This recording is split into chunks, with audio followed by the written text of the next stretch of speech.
Kita akan mendengarkan kebenaran firman Tuhan yang nanti akan disampaikan oleh hambanya, Pendeta Yani Warongan. Dalam persiapan, mari kita angkat pujian Ku Rindu Sabdamu.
Membaca dan merenungkannya. Biarlah Tuhan menolong masing-masing kami agar kami boleh memahami apa yang diinginkan oleh Tuhan di dalam kehidupan kami. Secara khusus dikala kami membangun keluarga, lembaga terkecil yang Tuhan adakan bagi umat manusia, dan kami juga adalah bagian-bagian dari keluarga. Itu biarlah Tuhan menolong kami memberikan pengertian dalam bagian firman Tuhan. Berkati hamba-Mu yang terbatas di dalam menyampaikannya, boleh menjadi berkat bagi kami semua. Terima kasih Tuhan, berfirman-Lah, kami siap untuk mendengarkannya. Amin. Shalom. Ya, puji Tuhan, kita bersyukur untuk kasih dan anugerah Tuhan bagi kita. Nah, saudara yang dikasihi Tuhan, seperti minggu kemarin kita di hari ini juga akan membahas tema besar yang sama, yaitu keluarga. Kenapa ini juga bagian yang penting di dalam tema-tema perenungan firman Tuhan di gereja, karena kita tahu keluarga ini adalah lembaga yang diciptakan oleh Tuhan. Orang semua ada di bagian keluarga. Nah, ada yang di bagian sendiri. Orang adalah bagian keluarga di keluarga kita masing-masing, dan keluarga perlu dibentuk oleh Tuhan supaya apa? Kita boleh diperkuat di dalam kehidupan kita, menyembah dan memuji nama Tuhan. Nah, di hari ini kita akan belajar dari Kejadian 26, ya cukup panjang ini Kejadian 26, tapi karena ini bersifat narasi, kita harus baca semua. Kisah tentang keluarga dari Ishak dan Ribka. Mari kita membuka dalam Kejadian 26 ayat 1 hingga 35. Bagaimana supaya keluarga kita diberkati oleh Tuhan. Walaupun mungkin kita sudah berpuluh-puluh tahun membangun keluarga, ada di keluarga, tapi mari kita kembali belajar berdasarkan teks bagian firman Tuhan. Kejadian 26 ayat 1 hingga ayat yang ke-35. Kita akan membaca pergantian. Saya akan membaca ayat ganjil dan Bapak Ibu membaca ayat genap. Boleh lihat di LCD. Saya mulai dengan ayat 1. Maka timbullah kelaparan di negeri itu. Ini bukan kelaparan yang pertama yang telah terjadi dalam zaman Abraham. Sebab itu Ishak pergi ke Gerar kepada Abimelek raja orang Filistin. Lalu Tuhan menampakkan diri kepadanya serta berfirman, janganlah pergi ke Mesir, diamlah di negeri yang akan kukatakan kepadamu. Tinggallah di negeri ini sebagai orang asing, maka aku akan menyertai engkau dan memberkati engkau. Sebab kepadamu dan kepada keturunanmu akan kuberikan seluruh negeri ini, dan aku akan menepati sumpah yang telah kuikrarkan kepada Abraham ayahmu. Aku akan membuat banyak keturunanmu seperti bintang di langit. Aku akan memberikan kepada keturunanmu seluruh negeri, dan oleh keturunanmu semua bangsa yang Karena Abraham telah mendengarkan firman-Ku dan memelihara kewajibannya kepadaku, yaitu segala perintah, ketetapan, dan hukum-Ku. Ketika orang-orang di tempat itu bertanya tentang istrinya, berkatalah ia, dia saudaraku, sebab ia takut mengatakan ia istriku. Karena pikirnya, jangan-jangan aku dibunuh oleh penduduk tempat ini, karena Ribka sebab elok parasnya.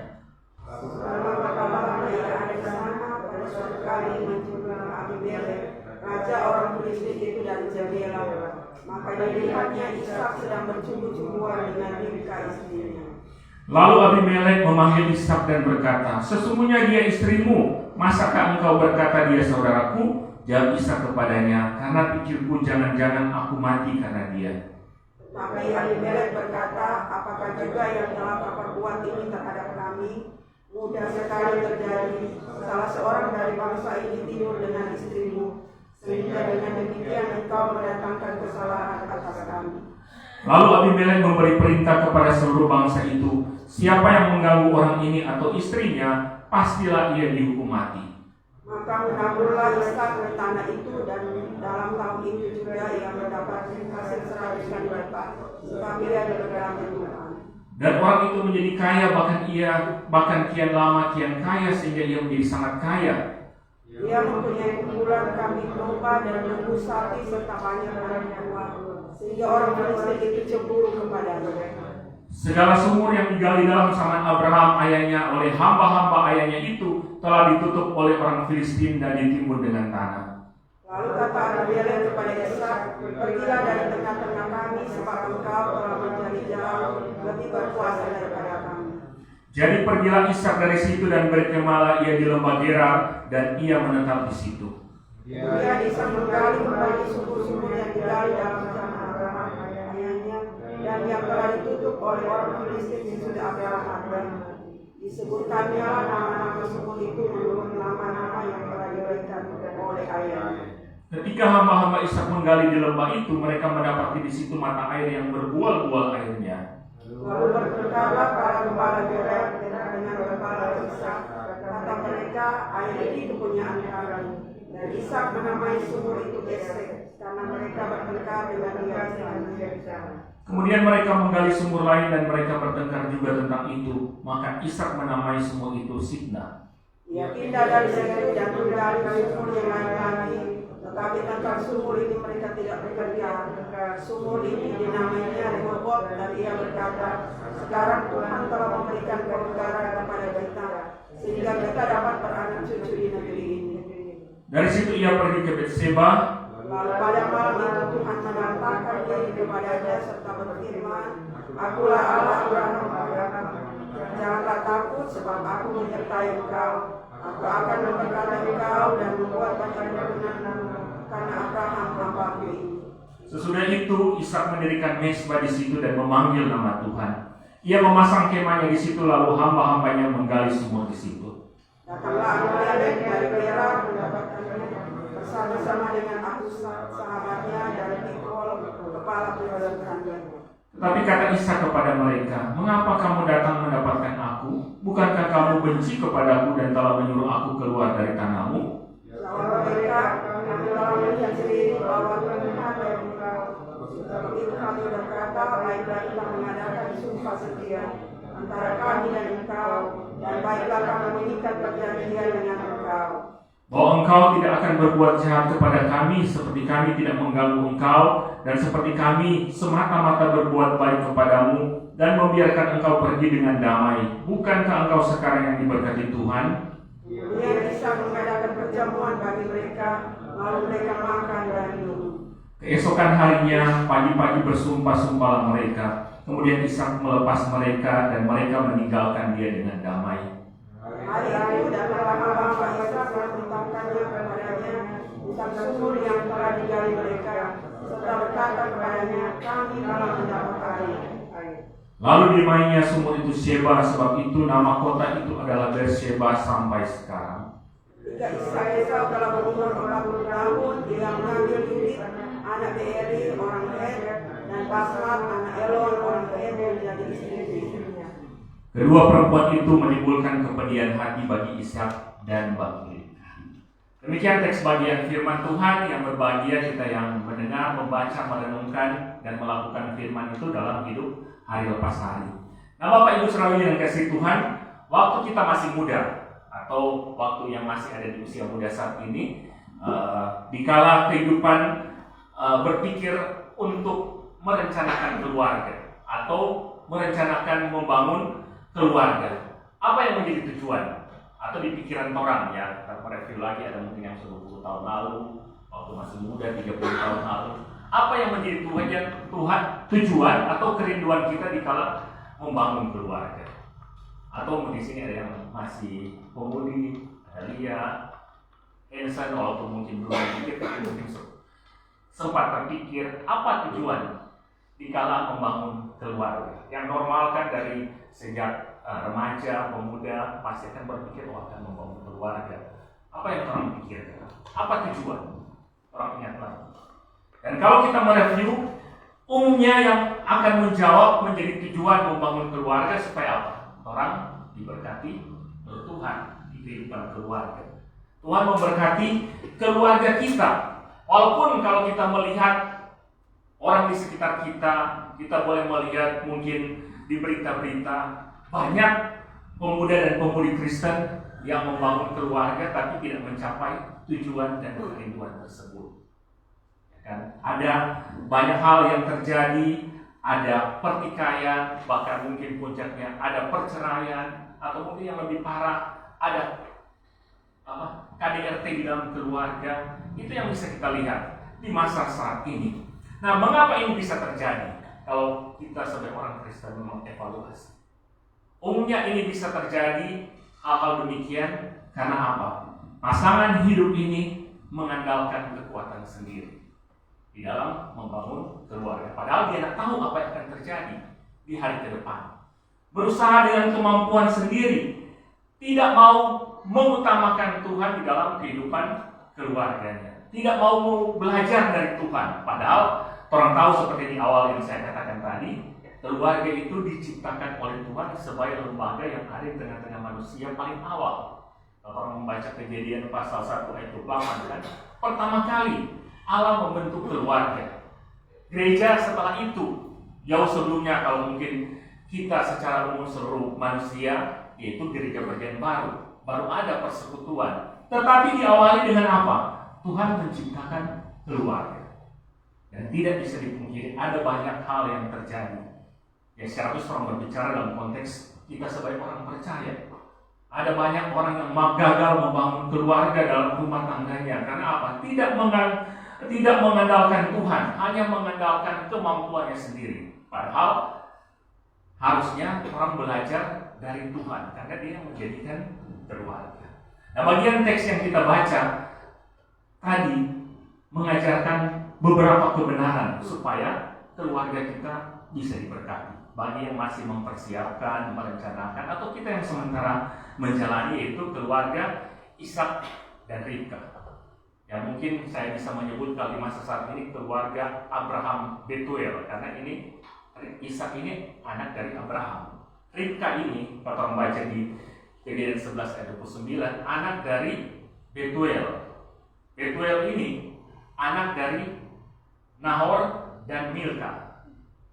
Nahor ini saudara dari Abraham.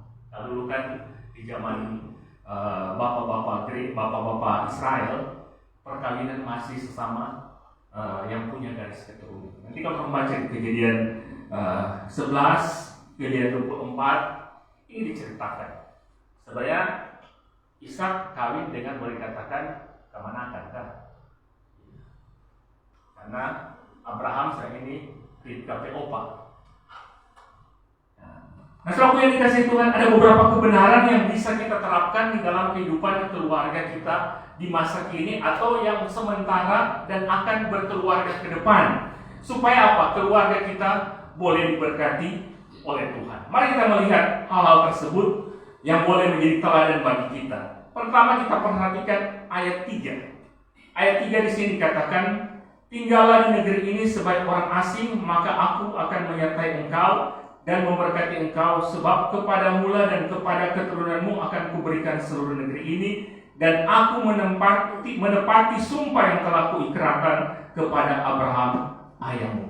Nah, selaku yang dikasih Tuhan, perhatikan bagian terakhir dari teks ini. Aku akan menepati sumpah yang telah kuikrarkan kepada Abraham ayahmu. Ayat ini berarti bahwa Ishak adalah orang pilihan Tuhan. Kenapa saya katakan Ishak adalah pilihan Tuhan? Karena Abraham kan ini memang dipilih oleh Tuhan. Orang rujuk lagi kembali ke pasal 12, bagaimana Allah memilih Abraham sebagai orang pilihan Tuhan. Dan Tuhan menjanjikan bahwa lewat keturunannya bangsa-bangsa akan diberkati. Dan ini juga dipertegaskan lewat Ishak. Ada dua anak Abraham kan, walaupun dari keturunan juga ada, yaitu Ismail dan Ishak. Tapi perjanjian bahwa Allah akan menjadikan bangsa yang besar adalah kepada Ishak. Walaupun saudara-saudara kita yang lain memutar balik atau membaca di dialog-dialog antara Muslim dan Kristen banyak memutarbalikkan. Ini berarti apa? Ishak adalah umat pilihan Tuhan. Sehingga hal yang paling mendasar supaya keluarga kita diberkati Tuhan adalah kita harus menjadi umat pilihan Tuhan. Kita harus menjadi anak-anak Tuhan. Karena apa? Berkat Tuhan itu diberikan kepada umatnya. Walaupun ada berkat secara umum, Tuhan memberikan panas hujan kepada semua manusia. Kalau kita baca juga di Kejadian 1 ayat 28, manusia yang bekerja dengan giat Tuhan juga memberkati. Tapi berkat khusus, berkat sebagai umat Tuhan, Tuhan berikan khusus kepada anak-anaknya, kepada umat pilihan Tuhan. Kapankah itu terjadi? Di dalam kehidupan kita, yaitu di saat orang percaya kepada Yesus. Orang menjadi anak-anak Tuhan. Kalau orang membaca dalam Efesus 1 ayat 4, di situ dikatakan, sebab di dalam Dia Allah telah memilih kita sebelum dunia dijadikan, supaya kita kudus dan tak bercacat di hadapan-Nya. Dan di saat kita percaya kepada Tuhan, kita menjadi orang percaya, kita adalah umat pilihan yang sajak sebelum dunia dijadikan, orang sudah dipilih oleh Tuhan.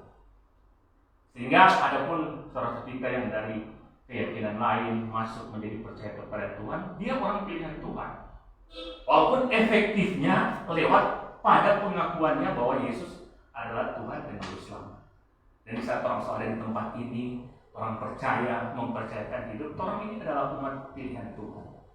Dan berkat di tengah-tengah keluarga akan menjadi bagian kita kalau kita menjadi orang pilihan Tuhan di dalam kehidupan ini. Karena Tuhan hanya memberkati secara khusus, yaitu umat Tuhan, umat pilihan Tuhan.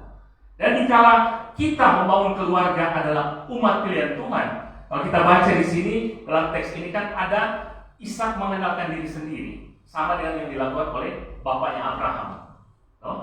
Ketika dia masuk ke kota Gerar dan mengaku bahwa Ribka ini saudaranya. Ini kan mengandalkan kekuatan sendiri, sama dengan yang dilakukan oleh Abraham ketika mengakui Sarah bukan istrinya. Tapi kita boleh melihat karena Ishak umat pilihan Tuhan, Tuhan menolong tepat pada waktunya. Nah begitu juga di dalam kehidupan keluarga. Walaupun memang orang berusaha, jika orang sesungguh-sungguh dengan Tuhan, ada waktu-waktu karena ketakutan dalam menjalani hidup ini, orang mencoba mengandalkan orang kekuatan sendiri. Tapi karena kita ini adalah umat pilihan Tuhan, suami dan istri adalah umat pilihan Tuhan, maka Tuhan menolong tepat pada waktunya.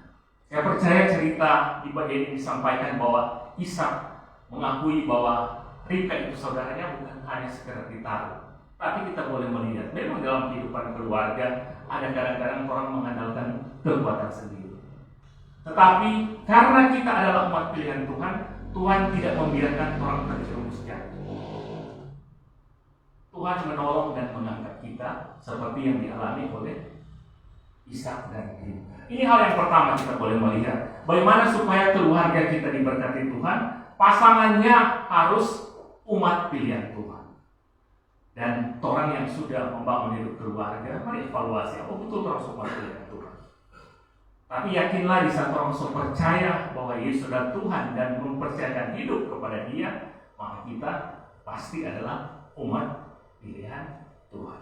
Kemudian hal yang kedua, kita perhatikan kebenaran yang kedua dari bagian ini sehingga keluarga Ishak dan Ribka diberkati Tuhan di ayat yang terakhir, ayat 34 dan 35. Di situ dikatakan, ketika Esau telah berumur 40 tahun, ia mengambil Yudit anak Beeri orang Het dan Basmat anak Elon orang Het menjadi istrinya.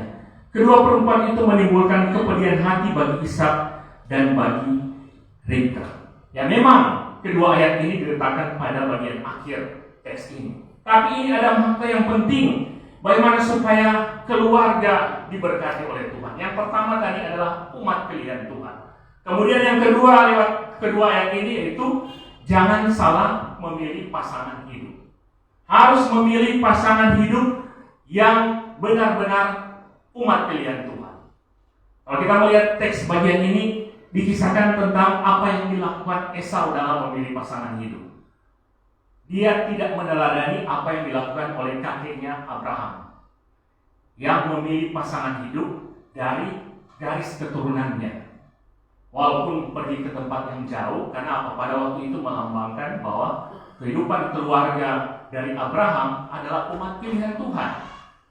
Abraham meminta kepada budaknya untuk pergi ke padang Aram mencarikan pasangan dari keluarganya yang tadi yang saya katakan, yaitu dari keluarga Nahor. Dan kalau kita melihat dalam Kejadian 24 ayat 7, ini apa yang disampaikan oleh Abraham kepada hambanya. Kejadian 24 ayat 7.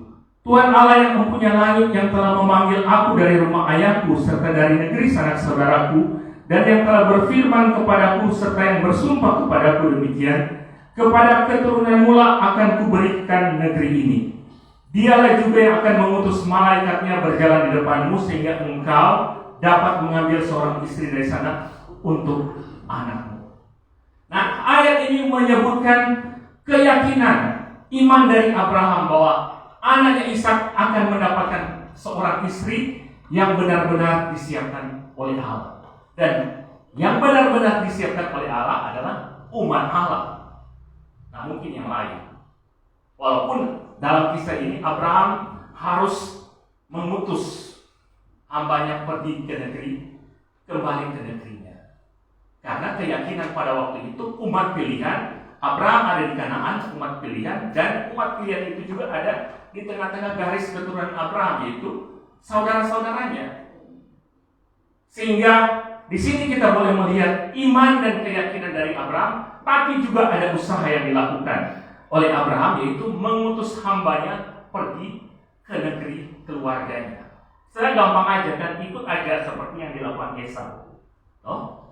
Esau memilih jalannya sendiri. Orang Het pada waktu itu melambangkan bangsa yang tidak mengenal Allah. Dan tidak ada catatan bahwa Esau ini bertanya kepada Ishak. Nah, ada catatan Alkitab. Dan catatan ini hanya langsung dibilang bahwa Esau kemudian mengambil anak-anak dari orang Het. Nah, selalu yang dikasih Tuhan, sehingga inilah yang harus diyakini dan diusahakan oleh pemuda dan pemudi Kristen. Bahkan kita sebagai orang tua yang akan menyiapkan pasangan hidup bagi mereka, yaitu harus memilih pasangan hidup yang adalah keluarga Allah. Abraham menyuruh kembali ke keluarganya untuk cari pasangan hidup. Sehingga bagi kita saat ini, carilah anggota keluarga Allah, bukan saudara ya. Kalau memang Abraham kan ini anggota keluarga Allah, tapi mereka juga saudara. Karena setelah penelitian medis kan banyak kasus-kasus penelitian saudara menghasilkan keturunan yang bermasalah. Dan juga secara kesehatan di masa ini melarang. Nah, tapi kita harus mencari sesama keluarga Allah, saudara kita. Dalam arti orang yang percaya.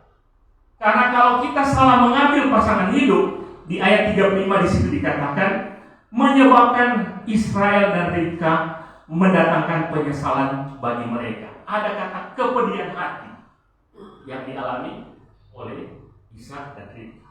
Ishak dan Ribka ini adalah umat Allah, pilihan Allah. Pasti akan sangat bersedih hati seperti dalam catatan ayat 35 ini. Kalau mungkin orang juga bukan pilihan Allah walaupun Kristen, ya cuek aja kan, yang penting tapi anak mantu, banyak harta dan sebagainya, kita bisa menikmati, ya cuek aja. Tetapi kalau kita yang sudah punya adalah umat Allah yang punya kepastian bahwa keselamatan hanya di dalam Allah Abraham, Ishak dan Yakub yang dinyatakan lewat Yesus Kristus, pasti orang akan bersedih. Kemana dia setelah nanti? Ini yang dialami oleh Ishak dan Ribka, dan Alkitab mencatat ada kepedihan hati yang dialami oleh mereka. Karena Esau salah memilih pasangan hidup. Nah, saudara yang dikasihi Tuhan, karena apa? Semenjak penciptaan di awal manusia, kalau orang baca dalam Kejadian 2:18, Allah menyiapkan pasangan yang sepadan. Kalau orang baca di Kejadian 2:18, tidak baik kalau manusia itu seorang diri saja, aku akan menjadikan penolong baginya yang sepadan dengan dia. Sepadan atau yang cocok, yang tepat, sesama keluarga Allah yang memang sepadan di dalam kehidupan untuk bisa membangun keluarga. Bahkan Paulus mengatakan kepada jemaat Korintus, janganlah kamu merupakan pasangan yang tidak seimbang dengan orang-orang yang tak percaya. Karena apa? Persamaan apakah yang terdapat antara kebenaran dan kedurhakaan, atau bagaimanakah terang dapat bersatu dengan gelap?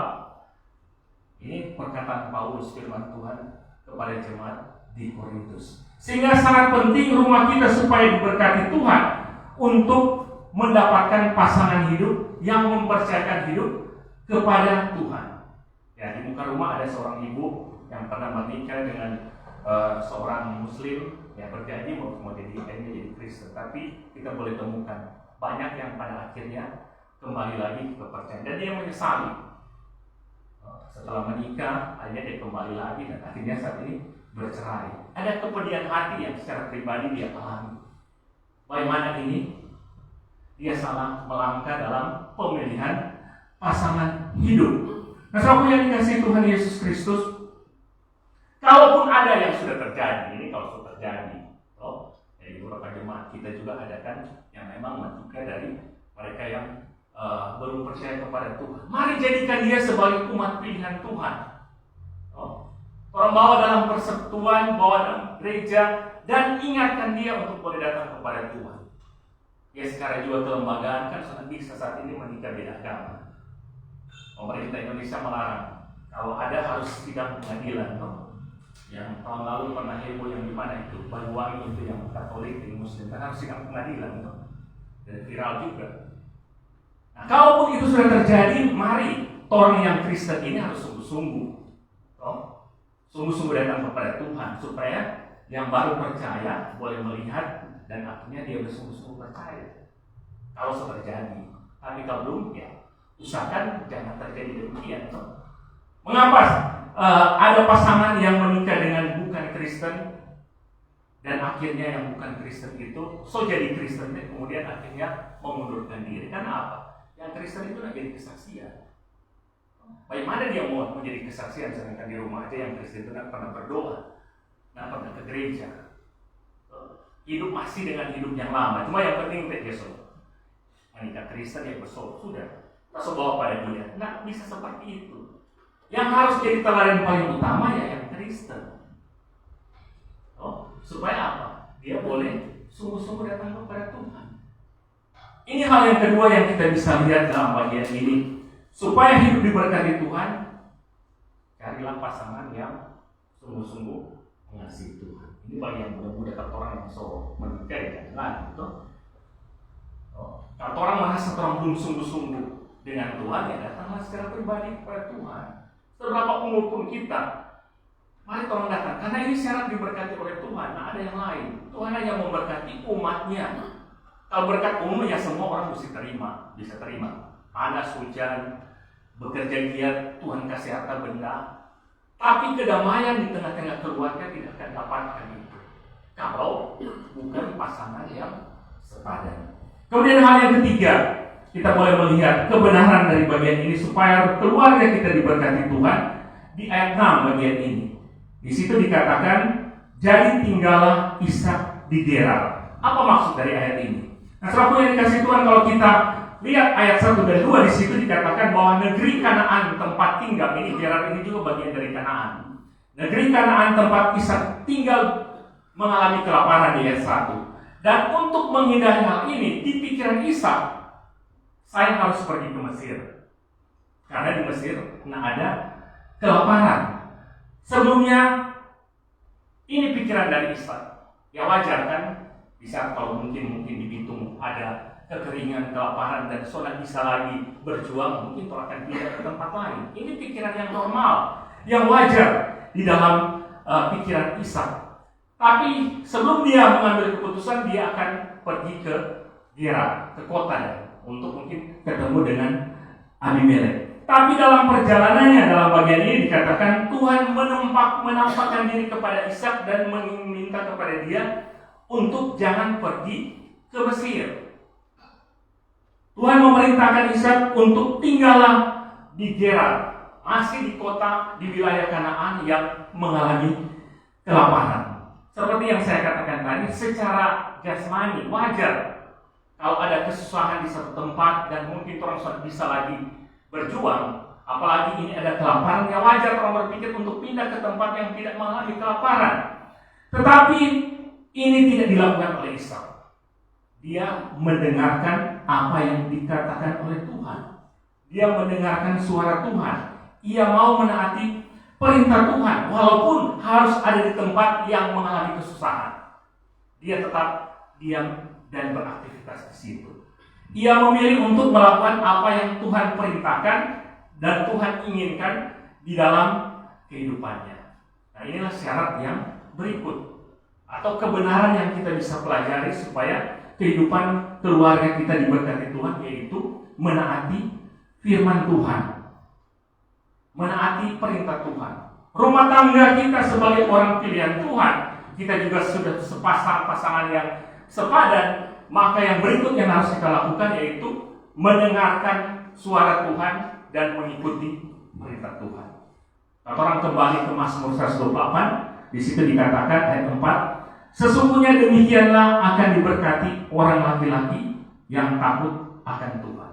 Jadi ini peran kita, saya, bapak-bapak yang ada di sini. Paling pertama adalah laki-laki yang takut akan Tuhan. Dan kita memang boleh melihat di rumah-rumah tangga Kristen, jika suami takut akan Tuhan, maka keluarga itu diberkati. Bukan berarti ibu-ibu perlu takut akan Tuhan. Lebih banyak kita bisa boleh melihat di tengah keluarga, karena yang paling susah ke gereja juga laki-laki kan. Orang survei kok, ya syukur orang sebagian besar jemaat yang laki-laki pun rajin ke gereja. Tapi kalau melihat di tempat lain, yang paling banyak ibu-ibu yang ke gereja, perempuan yang ke gereja. Dan memang firman Tuhan mengingatkan akan diberkati keluarga kita kalau diawali dengan laki-laki yang takut akan Tuhan, yang mendengarkan suara Tuhan, yang mengasihi Tuhan, yang memiliki relasi yang baik dengan Tuhan. Dan tentunya juga istri harus takut akan Tuhan. Anak-anak harus mendengarkan suara Tuhan.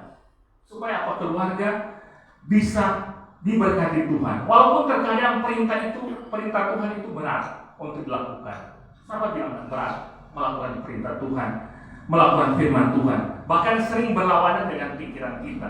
Seperti yang dialami oleh Ishak kan. Ishak tahu di Mesir, ada kelaparan. Secara logika kan dia harus pindah. Secara logika yang terbaik dia harus pindah. Tapi Ishak tidak melakukannya karena dia ingat akan pesan dari firman Tuhan. Dia ingat perintah dari Tuhan untuk tetap di Gerar, nggak usah pilih ke Mesir.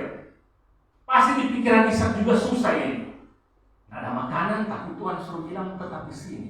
Tapi kita boleh melihat betapa Ishak menaati firman Tuhan. Sehingga kebenaran yang bisa kita pelajari dari bagian ini supaya hidup keluarga diberkati Tuhan adalah mendengarkan firman Tuhan. Taat kepada firman Tuhan. Kalau di zaman Ishak, Tuhan berbicara langsung kepada umat Allah. Abraham, Tuhan berbicara langsung. Ishak, Yakub, Tuhan berbicara. Kalau orang baca di Kejadian kan. Di zaman kita ini seperti apa Tuhan berbicara? Tuhan berbicara lewat Alkitab. Ya puji Tuhan kalau suatu waktu Tuhan boleh berbicara, tapi sangat jarang. Sedangkan ke hamba-hamba Tuhan sangat jarang Tuhan berbicara langsung. Nyanyi, karena harus ada di sini. Tetapi Tuhan berbicara lewat firman Tuhan supaya kita bisa menaatinya. Kalau orang pernah tahu, nggak mungkin orang bisa taati. Orang mau taati yang apa? Kalau orang nggak pernah tahu untuk firman Tuhan. Sehingga lewat gereja ini juga diingatkan, mari baca Alkitab setiap hari. Ini sangat penting supaya kita boleh diberkati oleh Tuhan. Ini hal yang ketiga, kebenaran yang kita bisa lihat supaya keluarga diberkati oleh Tuhan. Kemudian hal yang berikut kita perhatikan ayat 8 dalam bagian ini. Setelah beberapa lama ia ada di sana, pada suatu kali menjumpa Abimelek raja orang Filistin itu dari jendela, maka dilihatnya Ishak sedang bercumbu-cumbuan dengan Ribka istrinya. Perhatikan kalimat Ishak sedang bercumbu-cumbuan dengan Ribka. Terjemahan lain mengatakan bermesraan. Terjemahan lain ada juga mengatakan bergurau. Ishak dan Ribka bergurau di tengah-tengah kehidupan. Ini mau menunjukkan apa?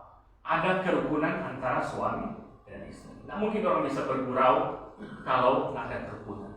Walaupun sekarang di media sosial karena orang mencari sesuatu kan banyak tuh di media sosial suami istri tampil mencerminkan kehidupan mereka. Tapi dari sejak zaman Ishak dan Ribka juga sudah dicatat. Bahkan ini Abimelek melihat mereka bergurau. Senang kan kalau suami istri saling bergurau di dalam kehidupan yang sementara dijalani. Ini bisa terjadi apa? Mereka bisa rukun karena di balik itu ada saling mengasihi. Kalau kita melihat dalam Kejadian 24 ayat 67b, di situ dikatakan Ishak sangat mengasihi Ribka. Ini terjemahan Alkitab versi Firman Allah yang hidup. Ishak sangat mengasihi Ribka. Ribka pun sangat mengasihi Ishak. Nah, mungkin Ribka mau pergi dari tempat yang jauh, cuma perantaraan dari boleh dikatakan hamba dari Abraham, dan dia mau ikut. Karena dia umat Tuhan dan pasti juga dia mendapatkan pengertian dari Tuhan bahwa saya harus ikut hamba dari Ishak ini, dari Abraham ini untuk pergi menjadi suami, istri dan Ishak. Kita boleh melihat bagian ini. Mereka bisa hidup rukun karena ada apa? Saling mengasihi. Minggu lalu orang bahas itu. Kasih sebagai dasar pengikat di tengah-tengah keluarga. Kalaupun dari awal orang nggak ada kasih, itu bisa minta kepada Tuhan, supaya orang bisa saling mengasihi. Di samping itu kerukunan dalam keluarga terjadi karena masing-masing anggota keluarga menyadari perannya masing-masing. Kalau orang baca dalam Efesus 5 ayat 33 dan seterusnya, di situ diceritakan peran dari anggota keluarga. Dalam Efesus 5 ayat 33 dikatakan, kasihilah istrimu seperti dirimu sendiri, dan istri hendaklah menghormati suami. Kemudian Efesus 6 ayat 1, hai anak-anak, taatilah orang tuamu dalam Tuhan, karena haruslah demikian. Ayat 2, hormatilah ayahmu dan ibumu, dan seterusnya. Ini relasi yang harus dibangun di antara keluarga, anggota keluarga, supaya berbahagia. Biar mungkin suami istri dimulai dari kerukunan, kalau anak-anak juga tidak mau rukun dengan orang tua, pasti tidak akan bahagia di tengah-tengah keluarga. Berkat Tuhan itu tidak akan dialami di dalam kehidupan keluarga. Kemudian hal yang berikut, masih di bagian yang kita baca tadi, ayat 12, maka menaburlah Ishak di tanah itu, dalam tahun itu juga ia mendapat hasil 100 kali lipat, sebab ia diberkati Tuhan. Bahkan di ayat 18 sampai 23 ada usaha menggali sumur. Ini mau menunjukkan apa? Supaya keluarga diberkati Tuhan harus rajin bekerja. Ya, kecuali yang pensiun menikmati pensiunnya. Tapi di sini harus rajin bekerja, berusaha dan terus berusaha, pantang menyerah. Harusnya Ishak menyerah karena dia gali di sumur. Ini Abimelek minta kembali, padahal dia gali. Tapi kita melihat ada berapa kali ya, 2 atau 3 kali kembali menggali sumur. Tapi di ayat yang ke-12 sudah dikatakan menaburlah Ishak. Nah mungkin akan dapat berkat kalau orang menabur. Jadi masalah ini kan bekerja. Kalau mungkin kita petani ya menabur, tanam dan menunggu. Orang harus bekerja dengan sungguh. Dan banyak ayat-ayat yang menjelaskan hal itu. Bahkan dari Kejadian 1 Tuhan sudah memerintahkan umatnya untuk bekerja. Manusia ciptaan Tuhan untuk bekerja. Ayat 28 dari Kejadian 1, taklukkanlah itu berkuasalah atas ikan-ikan di laut dan burung-burung di udara dan atas segala binatang yang merayap. Kejadian 1 ayat 28. Ini merupakan perintah Tuhan untuk bekerja dengan sungguh. Pengamsal mengatakan bahwa orang malas belajarlah dari semut bagaimana kerajinan mereka. Paulus menyebutkan jika seorang tidak mau bekerja atau malas, jangan makan. Ya memang orang perlu takut Tuhan, itu yang utama. Tapi kalau nyata bekerja juga, nah mungkin Tuhan memang ada waktu-waktu Tuhan tiba-tiba memberikan. Tapi kalau orang masih punya kemampuan, kesehatan dari Tuhan, mari kita bekerja karena berkat Tuhan ada menjadi berkat lewat pekerjaan kita. Kita bekerja dengan sungguh, bekerja dengan giat. Bahkan Pengkhotbah 9 ayat 10 menulis begini, segala sesuatu yang dijumpai tanganmu untuk dikerjakan, kerjakanlah itu sekuat tenaga, karena tak ada pekerjaan, pertimbangan, pengetahuan dan hikmat dalam dunia orang mati kemana engkau akan pergi. Segala pekerjaan, sesuatu yang dijumpai tanganmu untuk dikerjakan, kerjakanlah itu sekuat tenaga. Cuma di dunia ini Tuhan akan bekerja. Sehingga bekerjalah dengan sebaik-baiknya di bagian kita yang Tuhan percayakan untuk kita lakukan supaya berkat Tuhan menjadi bagian orang di dalam kehidupan kita. Ya, kami dalam pelayanan harus bekerja sungguh dalam pelayanan. Walaupun mungkin ada bagian-bagian juga harus melakukan hal lain supaya Tuhan memberkati kehidupan kita. Ini hal yang kelima, kebenaran yang kelima dari bagian ini. Hal yang keenam kita boleh melihat di ayat 25. Sesudah itu Ishak mendirikan mezbah di situ dan memanggil nama Tuhan. Ia memasang kemahnya di situ, lalu hamba-hambanya menggali sumur di situ. Ayat ini kalau kita melihat di bagian A mau menunjukkan bahwa keluarga Ishak membangun mezbah keluarga. Ini yang kadang-kadang masih kurang juga dalam keluarga Kristen. Supaya kehidupan keluarga diberkati, maka harus ada mezbah keluarga di tengah-tengah kehidupan keluarga. Dalam arti persekutuan pribadi bersama di dalam keluarga. Bagi yang anak-anaknya di luar daerah dan tinggal berdua, mari berdoa bersama-sama. Kalau orang belum baking, mari orang baking. Karena apa? Di sini belajar dari Ishak dan Ribka, mereka mendirikan mezbah bagi Tuhan, memanggil nama Tuhan.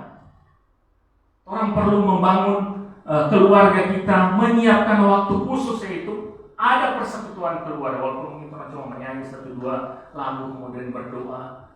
Di zaman sekarang kan mau baca renungan lebih gampang tuh. Orang tak perlu berkhotbah atau hanya bukan renungan harian dan tiap hari orang baca bersama-sama. Ya puji Tuhan, kami tiap hari tetap melakukan itu. Ya kan?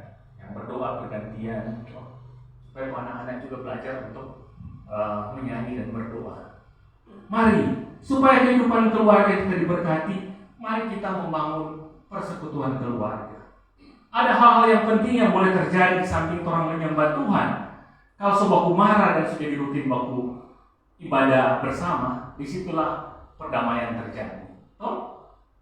Nah mungkin toh semua mesti mau berdoa ini, kemudian aku berdoakan dia, nah mungkin toh.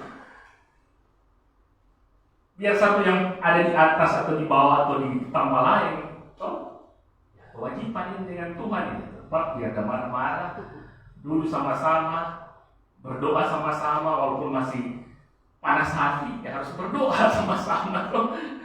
Nggak mungkin orang mau berdoa, Tuhan hukumlah dia. Nggak mungkin. Mari ini juga orang dapat berkat, tapi perdamaian bisa terjadi dan berlarut-larut dalam kehidupan keluarga kita. Kalau orang rutin membangun mesbah keluarga, suami istri yang berdoa, ada anak-anak dengan anak-anak berdoa. Ini teladan yang penting dari Ishak dan Ribka.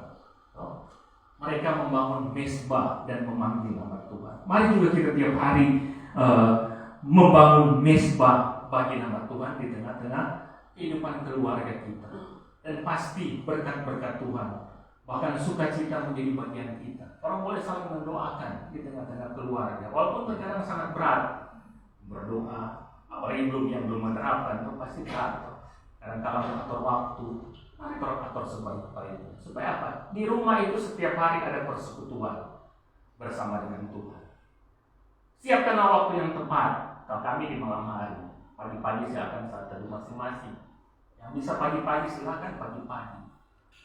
Mari kita belajar dari sekarang supaya apa?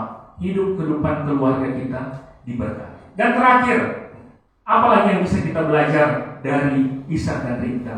Kita lihat ayat 26 sampai 31. Ini cukup panjang, tapi inti dari ayat 26 sampai 31 sehingga keluarga bisa diberkati. Ishak dan Ribka memiliki relasi yang baik dengan sesama. Padahal di sini dicatat kalau kita lihat di ayat yang berapa ini? Ayat 27. Tetapi kata Ishak kepada mereka, "Mengapa kamu datang mendapatkan aku? Bukankah kamu benci kepadaku dan telah menyuruh aku keluar dari tanahmu?" Padahal Abimelek dan siapa ini yang datang itu, Ahuzat dan Pikol benci kepada Ishak. Tapi kita boleh melihat Ishak yang mau baik dengan sesama. Walaupun mungkin orang melakukan yang 6 tadi, tapi kalau orang dibenci tetangga kita, dibenci oleh orang sekitar kita, ya kadang-kadang susah juga untuk menghidup. Karena tak mungkin orang mau hidup, ya kecuali orang mau menyendiri di pegunungan mana sendiri, ada masalah. Kalaupun orang keluar rumah kemudian orang sebalik belakang, enak-enak kan? Jalani hidup seperti itu.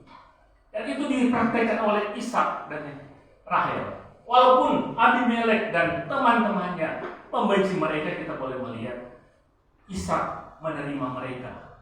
Bahkan di sini dikatakan mereka boleh makan bersama.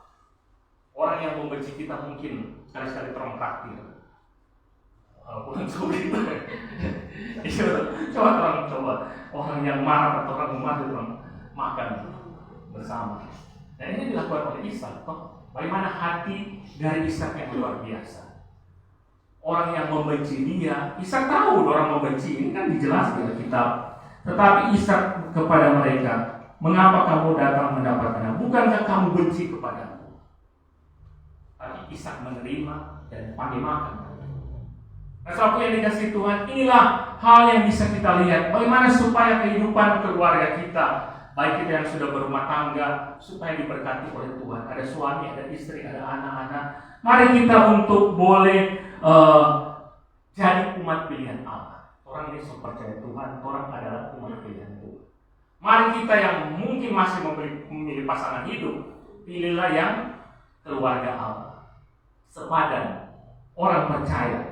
Kemudian apa lagi di sini dikatakan? Marilah kita rukun di dalam kehidupan bagi orang yang sudah menikah. Mari kita rukun. Baku marah sedikit-sedikit boleh.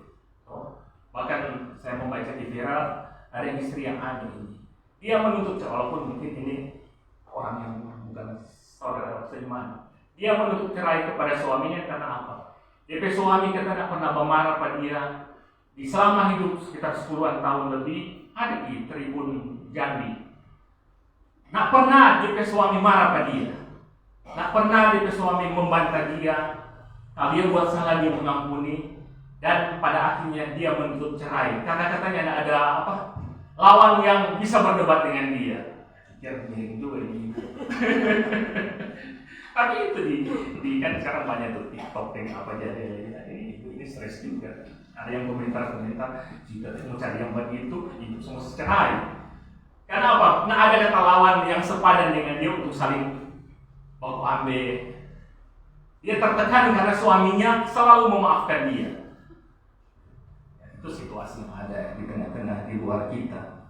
Nah, saudara yang dikasih Tuhan, dikala kita umat pilihan Tuhan, kita memiliki pasangan hidup yang sepadan. Kalau belum sepadan, berdoa sungguh-sungguh pada Tuhan. Tuhan selalu memadankan kita. Kemudian apa lagi? Hidup rukun, menaati firman, rajin bekerja, membangun mesbah keluarga, memiliki relasi yang baik, maka berkat-berkat Tuhan akan menjadi bagian kita. Ayat 3, tinggallah negeri ini sebagai orang asing, maka aku akan menyertai engkau dan memberkati engkau. Tuhan menyertai dan memberkati. Ayat 12, maka menaburlah Ishak dan seterusnya.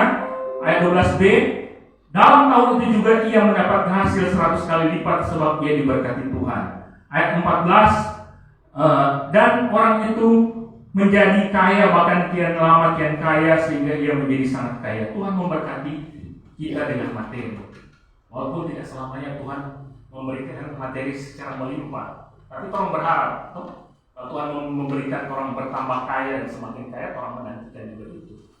Tapi kalau nyanda, Tuhan memberkati dengan kecukupan sesuai dengan doa Bapa kami yang Tuhan taruh bagi kita setiap hari.